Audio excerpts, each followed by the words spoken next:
dès son arrivée au Katanga, avant de fonctionner à Elelo, à salaki déclaration moko ya kitoko. Alobi, yo soki oza politicien, souga non na politique. Mais soki olingi olongwa na chana yo ya politique, okoti na bilanga ya mayema tali ba mapinga ya ekolo, ngai na yo tokutana na nzela. Na pays na biso. Alors, après avoir déposé mes documents ici à la CENI, je m'attends que les résultats ya CENI wana ndima yango te na kende kondima oya église catholique o aza na responsabilité ya ko organiser l'élection na mboka te.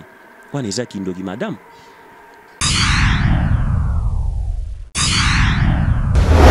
Bonsoir chers internautes, bienvenue dans cette émission où je suis à la présentation. Qui suis-je? Vous avez déjà cette allure-là de me suivre chaque moment, chaque temps dans votre chaîne de télévision syndicat moi Dorcas et Bateau la touche de la presse congolaise. Mesdames et messieurs, aujourd'hui je ne suis pas seule comme d'habitude, je suis accompagnée de maître. Bienvenue Boukassa. Avec lui, nous allons essayer de parler de l'actualité. L'actualité de notre pays, l'actualité de notre capitale. Avec lui, nous allons vraiment bosser et expliquer, pourquoi pas dire, répondre à toutes les questions qui sont vraiment posées, qui sont, j'allais dire, des questions qui sont posées au bas de vos commentaires. Maître, bienvenue. Boukassa, bonjour. Oui, bonjour madame. Est-ce que vous allez bien? Oui, par la grâce de Dieu, ça va. Maître, bienvenue Boukassa. Dès l'entrée du jeu, aujourd'hui, au 3 novembre 2023, tu voyages mon Kekuna na Lubumbashi, précisément na Kavangu Bipai Wapi Tomoni Edi Kapen à Zibongo vraiment va fonctionner officiellement. Ah ok, merci beaucoup madame pour la question.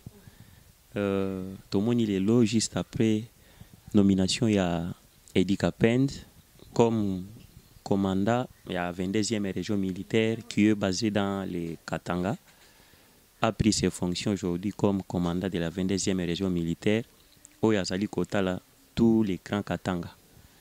Edi Kapen, rappelez-vous, Oyo Kabila Kanambe Joseph, a Kangaka na fait l'assassinat ya Mosé Laurent Désiré Kabila, soit disant que c'est lui qui était à la base de l'assassinat de Mosé Kabila, Oyo Azalaki Noko ya Edi Kapen.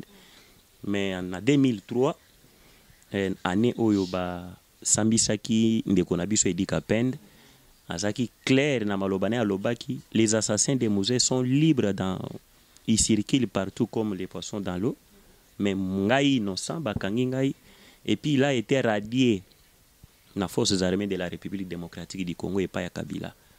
Edi Kapen, bakangaye, bakondanaye, une peine de mort lui a été infligée, et puis baradiaye comme militaire. Mais, heureusement, le kola Nzambe a prévu kasala makamunaye nangonga nango, lelo o tomoni Edi Kapen, azongeli musala nae, bazongi ici en armée, et pas ya mwana mboka 100%, Félix Antoine Tshisekedi Tshilombo, qui est le commandant suprême des forces armées de la police congolaise. Est-ce que vous croyez qu'avec Edi Kapen, on peut voir les résultats positifs avec lui? Parce qu'il est seulement Mikole Bele ou Azel Sunakatarme. Merci beaucoup, madame. Vous savez, nomination à Edi Kapen, il a ici que Félix Tshisekedi, c'est un fin stratège. Il est le président, le seul président que la République démocratique du Congo a connu. Un fin stratège, bien sûr. Un président très intelligent. Rappelez-vous que tant que tu sais qu'il y a accédé à pouvoir, ça a échancé. Si tous les cas adverses, nos amis du FCC, personnellement, les FC Soso. Ah oui, parce que tu sais qu'il les a su maintenir et puis à maîtriser, on a une stratégie, surtout monter contre eux. Félix Tshisekedi Alexis Bango qui abotama na politique, akola na politique. Entre Félix Tshisekedi na Kabila Joseph Azalaki na pouvoir, on a benga ka Hippolyte Kanambe. Tshisekedi a prouvé bango à suffisance que il a la maîtrise na terrain politique collègue bango nyonso. Voilà comment le scénario était. Tshisekedi accède au pouvoir, a trouvé une majorité qui appartenait à l'époque à ce monsieur qui est appelé autorité morale, mais ngai na benga ka été autorité immorale. Kabila zaki na morale ya malamu te envers batu na yo tozaki na bango na gestion ya mboka. Au lieu ki aibisa bango ba travailler pour na intérêt ya mboka, mais bango ba banda ko travailler pour na intérêt d'un individu. Toyebi lolenge Kabila gera Congo na biso, epai wapi atika yango epai wapi toye kozwa yango biso baye tozokamba yango lelo elongo na mwana mboka Félix Antoine Tshisekedi Tshilombo oyo tozopesa longonya ya tropo alakisi penja ke aza mutu oyo abotama na politique akola pe na politique. Tshisekedi est en train de le prouver. Rappelez-vous, une majorité qui devait aider le chef de l'État, mais la majorité de l'époque, Oyaba Mabunda Janine, Oyaba Alexis Tamouamba comme président du Sénat, mais Bango Babanda au travail pour l'intérêt à un individu qui était Kabila. Mais Tshisekedi a lakisi Bango ke Aouta dans l'état politique, Akola Kuna a passé à peu près une trentaine d'années auprès d'un homme politique, un grand leader et redoutable. Oyo azalaki mutumoko est reconnu mondialement que Tshisekedi azaki na concurrente sur le plan politique. Lelo o Tshisekedi alakisi bango ya solo ke naza mutu oyo na uta kuna na kola kuna ndio zomona batongo bazolela. Ndio zomona lelo o tozoloba na yo bamiso bakoma lobela libanda mboka bamikendeli bango moko balingi ba saturer attention ya ba congolais na bato baza libanda ke bato lokola ba John Numbi bakenda bexil bato lokola ba Corneille nanga bakenda bexil mais or que sous le régime ya Tshisekedi exilé politique a ozala tepe azate ba o bakenda wana bamikimeli bango moko bamikimeli bango moko o bakenda wana et bon tomoni mwana mboka Deli Sisanga o azali bongo candidat na présidentielle 2023 azozela bongo résultat ya et pas ya ba sango na biso ba 5 ans. Votre point de vue. Ah ok, merci beaucoup pour la question, mais oui, excusez-moi madame, je pense que toza wana pour tout expliquer bandego na biso bazolanda biso présentement bayoka. Otuna kinga question moko très capitale concernant prise de fonction ya colonel Edi Kapend Irungi. Na bandai kobeta mwa lisolo mukie pona kwa rappeler que Edi Kapend balongola ye na armée, bakanga ye ba condamné peine de mort, asali 20 ans na prison. Kobima bimi chef de l'état bimisie ndenge na uchu koye biso bande ko wana olieke ba encourager mokonzi ya mboka na makambo malamu bango baza ko décourager ko dresser population congolaise alanda Tshisekedi te ba dresser batu ba ina Félix Tshisekedi mais tant Tshisekedi ya azokamba Congo alobi te na Olanda bango te ngai ce qui m'importe pe c'est l'intérêt ya mboka na ngai Tshisekedi akambi Congo abimisi mwana mboka Edi Kapend bango babandai ko tuna biso soki aza mobali abimisa ye lelo o Edi Kapend aza libanda na mutu oyo a condamné Edi Kapend à la personne de M. Kabila Kanambe Joseph Azana Lubumbashi et pas Edi Kapend est nommé commandant de la 22e région militaire. Il supervise tous les hauts Katanga. Et dès son arrivée au Katanga, avant Zoaba fonctionne à Elelo, à Salaki déclaration moko ya kitoko. A lobby, yo soki oza politicien, souka non a politique. Mais soki olingo longwa na chana yo ya politique, okoti na bilanga ya mayema tali ba mapinga ya ekolo, ngai na yo to okutana na nzela. Donc c'est un message il faut relancer na bandeko na biso oyo ta mususu bakimi Kinshasa bakei ko vanda na Kashwebe na Katanga à la personne la Kabila. Pona koyebisa ye ke ngomba na ngombe ekutana te. Kaka batu na batu nde bakutanaka. Edi Kapend un jour akozwa pe mutuka zo kumba boene escorte na ye en tant que mokonzi. Akoko kutana na Kabila Kanambe na nzela. Tango ba okutana, imaginez la suite et ozala ndenge nini déjà si alobi ke présence nanga na Katanga yo sala makambo na yo ya politique mais soki omeki ko simba na sûreté de l'état ngana o s'en charger na yo. Donc voilà un peu muto lobi bino boyaki injustement bokangi bolongoli pe na armée ayeba ne assassinat ya muzete bino moko mutu bobomi muse boko moko selae lelo oyo mwana mboka 100% de père et de mère alongoli na mokumba wana apesi misala na ye oya yekola ya kisoda zongeli yango madame. Intéressant. Tous on m'a mukena o Italie question a été posée tantôt ya Deli Sisanga pour un résultat na 5 ans. Est-ce que zo na dibité mais zo beta déjà makasi. Merci beaucoup pour la question ana ndenge na zoloba. Moi te que na o sekata ngozo poser nga question. Ça prouve à suffisance que Namboko yo, papa Etienne Tshisekedi de Rez Mémoire Abanda Koloba, les jours où l'IDPS accédera au pouvoir, opposition à Congo et aux Alate. Totalement Tshisekedi le père avait raison. Yango tozo mon abiso nabino. Depuis que l'IDPS gère le pays, depuis que Félix Tshisekedi est au pouvoir au Congo, il n'existe pas une opposition au Congo. À moins que Bato Bazolanda biso ba porter le contraire.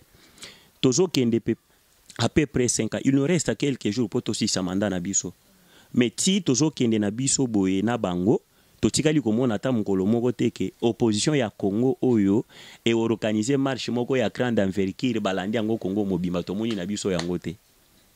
Donc ça prouve à suffisance que nos amis de l'opposition là, ils n'étaient pas préparés pour une élection au EZO ya kalaté dans quelques jours. Pour na bango na mito na bango ezaki ke tokokende dialogue.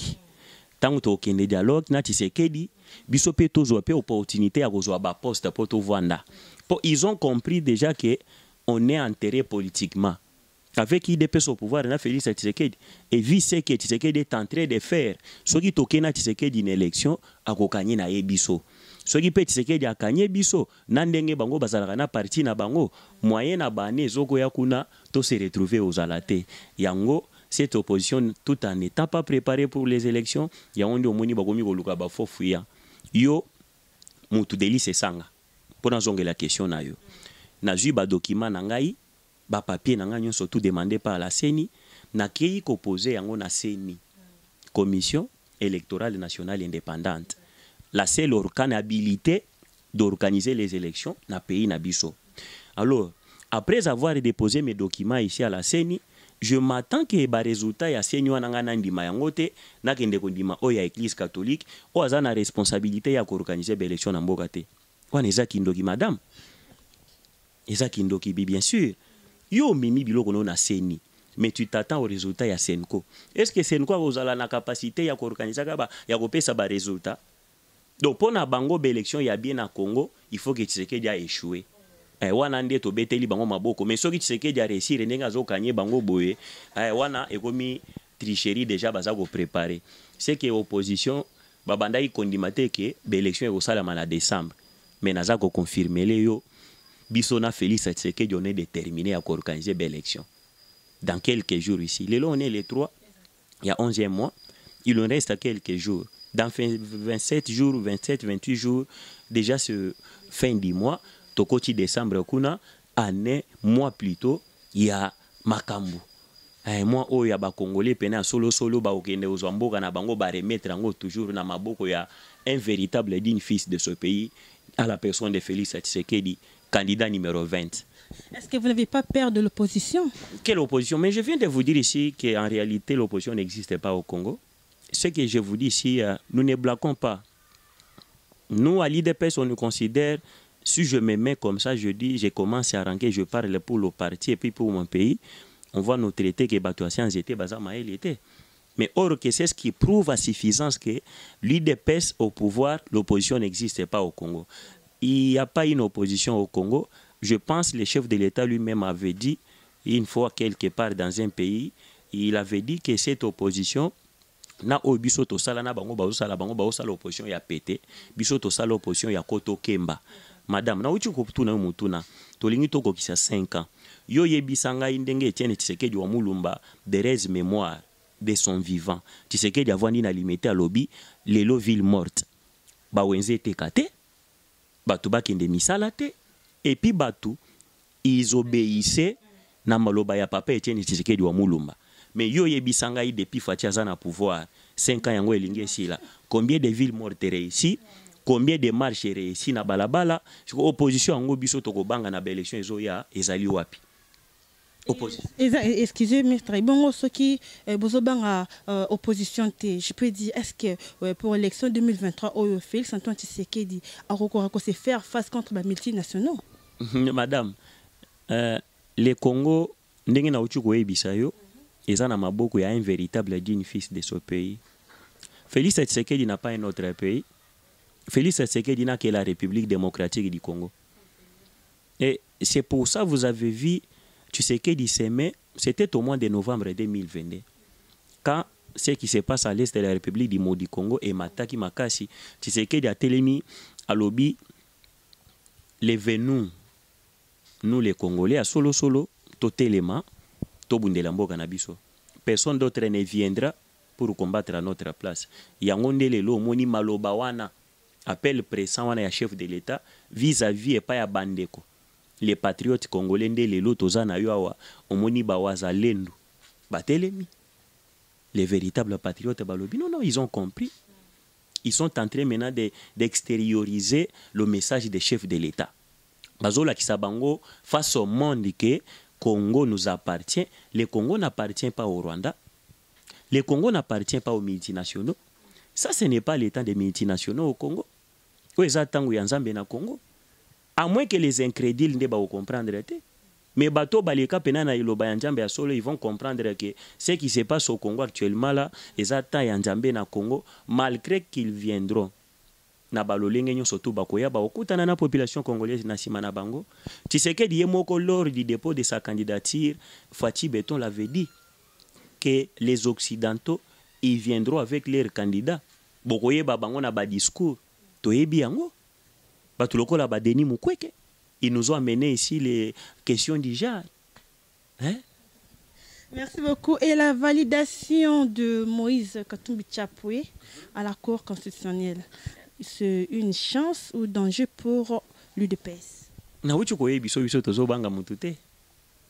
Oyebi cette histoire ya Moïse Katumbi et Botab qui procède de tension belé. Les gens ils ont parlé de quoi que ce soit. Oh non. Lokola Tshisekedi aza muluba, Kadima aza muluba, et bandaki nano na Denis Kadima. Tribalisme. Oui. Oh non, ndenge eza wana Kadima akoboya dossier ya Katumbi parce que c'est un étranger. Denis Kadima kondima te que Katumbi a déposé. Et dès le premier jour tango bakendaki ko déposer ba dossier ya candidature na bango, mukolo basenga bango les originaux. Et yaki likambuti. O tendenge eza wana déjà baboyi. Rejeté parce que c'était un étranger, mais la responsabilité à l'identité à Moïse Katumbi ne repose pas sur Félix Tshisekedi, ni sur l'IDPS. Biso tant que tu accédé na pouvoir en 2018, tokuta en 2017, monsieur Oyo Lelo Abimi a commis sa version ya makamususu contraire à ce que lui-même avait avoué au tozana ba vidéo ti lelo, monsieur Alexis Tambwe Mwamba a loba clair que monsieur Katumbi aza congolais te. Po bango tangu ya zalaka ministre la justice abotolaka ye passeport. Ayebisaka biso botu na Katumbi passeport ya zotambola nango azwa yango wapi. Mais lelo oyo tomoni Tambwe Mwamba, il prend fait cause pour na Moïse Katumbi. To kamwe yango ndi omoni Tshisekedi a comprendre bango que non, soki na memi bango na nzela wana ba oloba Tshisekedi aza mabe. Tshisekedi c'est un véritable démocrate, bino mutu bopesa ye nationalité, mais bino pe bobengana Katumbi na 2017. Katumbi était en train de lorgner le Congo tout en étant en Zambie. Vous voyez? Biso tango Tshisekedi ayi akuti Katumbi était à l'extérieur du pays. Mais banani yango babengana ye bato yo lelo bazozo wa défense na ye ya kolobaki Katumbi akomi Congolais. Mais tango bino bozalaka, bino nde bobengana ye, bobotola ye passeport. Boyebisa biso que c'était un Italien. Sa maman est une Zambienne, son père est grec italien. Donc Katumbi azande kona biso Congolais te bobotola ye na passeport. Mais Tshisekedi ya batoye azongisa ye na Congo, azwana passeport azongisa la ye. Soko Tshisekedi azongisa ye wana bangaka ete. Biso tosala opposition devant Mobutu. Mobutu il était plus que Kabila. A géré Congo pendant 32 ans. A banda de l'époque ya Zaïre tia ye olongwa na Congo. Soko tokobanga mutu lokola Katumbi qui n'est absolument rien sur la scène politique ya Congo. Katumbi ne représente aucun danger pour na Congo et puis pour na IDPS. Aza et logoté donc à ce qui concerne la politique tolongola Katumbi aza ne logoté c'est un simple président ya TP Mazembe pe otika la ne président TP Mazembe Katumbi a besoin pouvoir na Congo te. Okay, merci beaucoup, maître. Bienvenue, Boukassa. Je ne peux pas continuer cette émission sans pourtant la dédier à celui qu'on appelle boss, Rufan Kisombe, boss, c'est Papi Kelly, mes boss, hein, mes boss. Donc, Sabino Mawapla, les papiers, tous les grands Gillois, qu'on a à London, au moins émission, hein, Lucas, Nathalie Jésus, qu'on a à London, mais Lucas, Nathalie Jésus, à London, Isaiah Kobeba, Tanti Zozo, Babi, moi aussi, Abatou, moi aussi, Abatou, Papa Edo, depuis magistère, et pourquoi pas dire à mon maître, Babi Emmanuel Ndongala, le maître le plus influencé du monde, Babi Emmanuel Ndongala, depuis Paris, je te salue, Babi Boulanimounene, il y a émission, Nakati Katinka télévision, pourquoi pas dire à 10 éléments. L'infirmier de l'X, Rabi Lema, la grande famille Lema, réfléchit bateau, le héritier Bill Gates, Mangono, je vous salue, Babi, Volanda, actualité, plus, Awanakati, chaîne, Nabino, Tindika télévision. Mais nous continuons cette émission, mesdames et messieurs, par cette question qui est vraiment à l'actualité. Et ça, qui est allé vraiment discours, il y a chef de l'État, Kuna, à Brazzaville. Ok, merci beaucoup, madame, pour la motuna ya discours ya mokonzi ya mboka lors ya sommet ya 3 bassins oyo ezosala ke bato ba respirer malamu. Le Congo c'est le pays solution. Brazzaville bazobanga botiela bango bamir. Non, eloko eza te. Donc le chef de l'État il s'adressait non seulement pour les Congolais à Congo-Brazza, mais principalement le chef de l'État parlait pour les Rwandais. Autour considérait que c'est un pays voisin, mais les Rwandais qui tiennent toujours un discours belliqueux, un comportement de M. Paul Kagame que nous continuons toujours à dénoncer. Le chef de l'État il parlait contre les Rwandais. Quand tu dis on ne peut pas s'appeler frère, et pendant que vous me poignardez sur les dos. Donc il s'adressait au Paul Kagame, ce monsieur, un président là qui est un sanguinaire, qui les lois à comprendre que la façon dont la RDC était gérée par Kabila, ce n'est pas la façon dont Tshisekedi est en train de gérer le pays. Les lois. Mokonzi Mboka na discours na en tout cas, il était clair lokola mayo tomela kazaki peto. Mokonzi Mboka zaki na malobana bi de tels voisins. O na kokozala na bango na bengi ba voisins. Na balolengo bazozala boye, ça ne va pas me pousser à construire des ponts pour nous permettre que sorte na katisa na Congo Brazza ou bien na katisa na Rwanda, mais ekope sanga indingisa ke na tonga mir na sala ke mire kabola yo nanga muna yonga pe nanga munanga. En tout cas madame, Félix Tshisekedi ne s'adressait pas seulement qu'au Rwanda, mais même là-bas comportement ya ba Denis Sassou Nguesso auchi kokende Rwanda makambo solaki na Paul Kagame toyebaki te. Donc bango baza ko comploter contre le chef de l'État Félix Tshisekedi oyo ba okwana yo ke mokonzi ya mboka nde omonaki pour ce qui s'est passé au Congo Brazza, compte tenu à bolingo ezate entre bato wana totangi ya Sassou Nguesso bazaki na bakendaki Rwanda kuna makambo solaki toyebaki te nde yokaki mokonzi ya lobi akoki pe kotonga ba ponte pour nous permettre na bande na biso ya Congo Brazza baka juste bande na biso ya Rwanda baka tia biso et pas na biso na facilité nde omoni ya lobi de tels frères et ko kotina ngai na tonga mire ya munene kabola biso na bango. C'est que bana ya Rwanda batikali na Rwanda, bana Congo batikali na Congo, o ya Congo Brazza batikali na ngambu na bango, biso Congo Kinshasa totikali na ngambu na biso. Donc c'est-à-dire que Congo environnement na biso c'est tous nos voisins, bazana bolingote envers biso pona richesse nzamba sopa pena na mboka na biso Congo.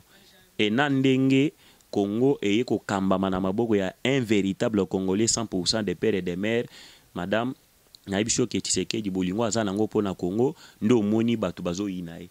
Ndo moni ba multinationaux wana bazo ko inaye. Donc il a kisi que Congo toza na chance d'être conduit par un véritable digne fils de ce pays à la personne de M. Félix Antoine Tshisekedi Tshilombo comme chef de l'État. Merci beaucoup, maître Bienvenu Bokassa. Le roi toujours bien makamo etali ba discours.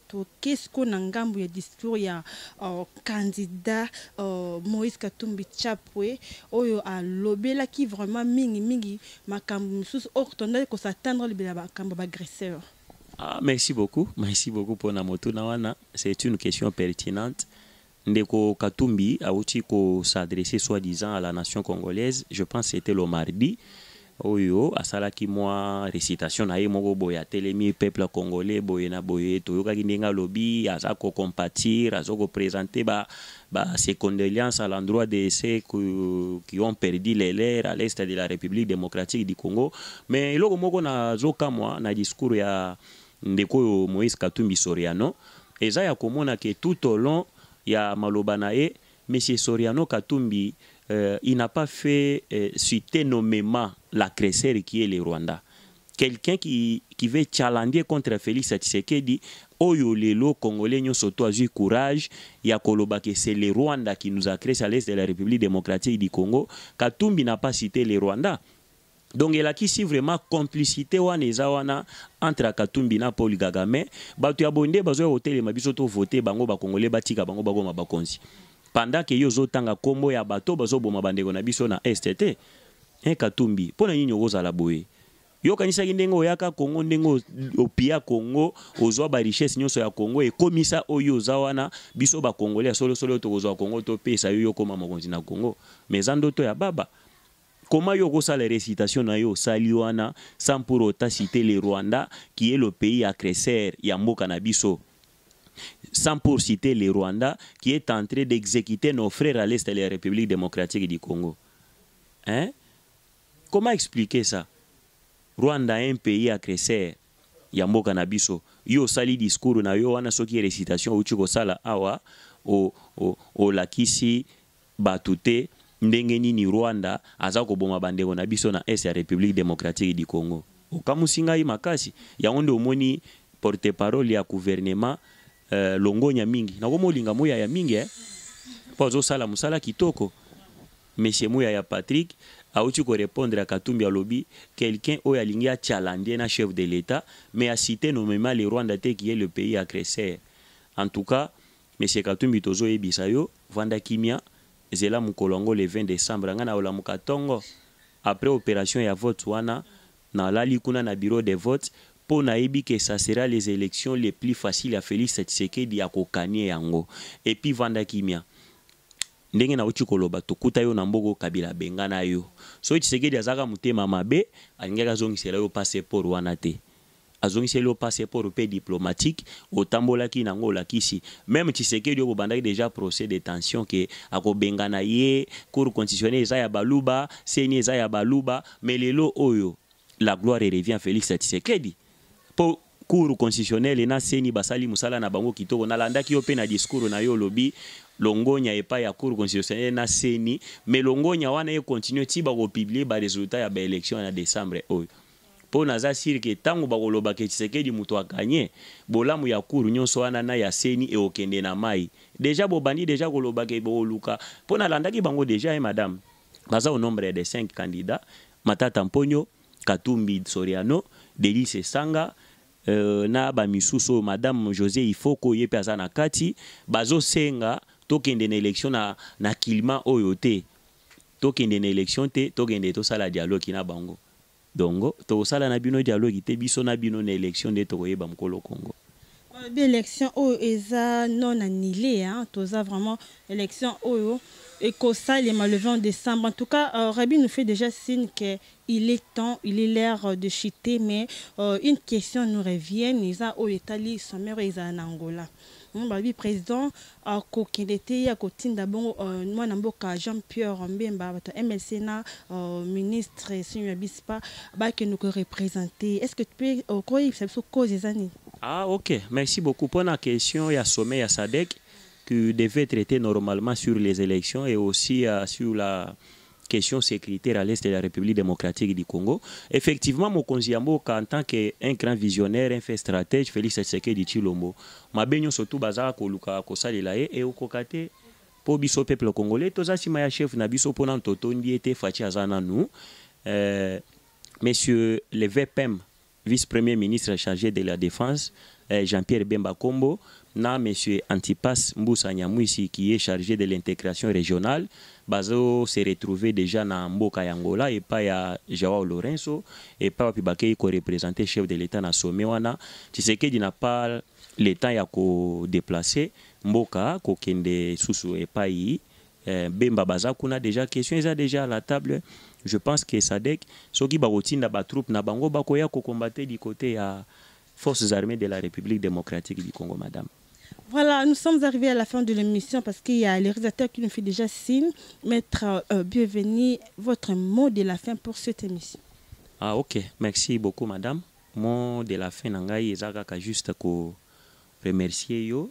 Oyambinga lelo na plateau na ya tindika télévision madame Dorcas et aussi ndeko na biso qui est derrière le caméra Rabi Lema na petit bino bambo théâtre na ba oyo tout bazolanda biso présentement là sur toute l'étendue à planète Terre nakoki kobosana te mon commissaire principal divisionnaire et PNC papa Benjamin Alongaboni et pa wapi azali na pesi mbote na molonga minae mama ya bana na pesi yo pembote mama na libota mobimba ya Benjamin Alongaboni na bayetu balandaka oyo na chaîne oyo tindika télévision na pesi pembote pa ya président na ngai Mike Toanga le candidat ya Moamba numéro 69 numéro 4 ce numéro 6 na niveau ya provincial na pesi mbote na France depuis Paris bisika pia zolanda biso. En tout cas nzambe ya lola a batela bana nyonso tu ya IDPS les secrétaires ndenge na bandai koloba déjà na pesa ki ba otu bazolanda biso présentement la mbote nzambe azala na bino nzambe abatela bino pa président na ngai Mike Toanga na bosanité. Je pense que oza déjà na kati na pesi mbote et pa wapi ozali na depuis France Paris nzambe ya lola azala na bino to kuta na tango l'occasion se présentera enfin to solo la makambo ebele tozana. En tout cas na tondi bino mingi madame na remercie encore une fois nande kona biso azasima ya caméra nzambe pe abatela bino abakisela bino ebele osala ki to kuta ni susu to solo susu makambo kitoko. Merci beaucoup madame. Merci beaucoup maître bienvenue Bokassa. L'émission est finie mais nous ma question est divers kakamuke parce que mutu azo tu na biso mingi na droit ezalaka soki kombo ekomama ndeti rabilema to okuta rabilima sekeza mutu mususu.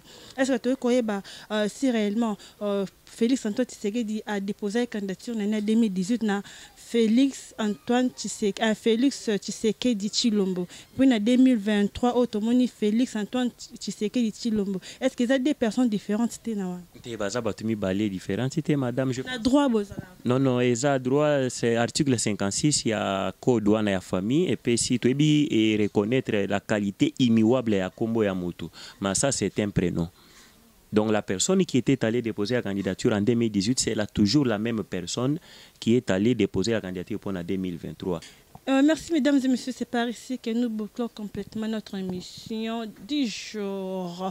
Aussi, cette émission était important, dédiée encore à celui qu'on appelle les cordon général de la chaîne Tinka Télévision, Babi Cordon Oyaboya Kabistova Nanzara. Cordon Biyumbu, le cordon le plus doux du monde. Et pourquoi pas dire à boss, Rifé Kisombe et Papi Kelly, nos boss principaux, les papi et Tunga, les grands Gilois, Luka Sinataya, Jésus Kuna na London et Tantine Zozo, Yabatu, ya Papa Edo, et pourquoi pas dire Maître Emmanuel Dongala na Paris, moi, Dorcas, bateau la touche de la presse, congolaise, et l'ongo na réalisateur principal de cette émission, Rabi Lema et la grande famille Lema. Je vous dis ciao là.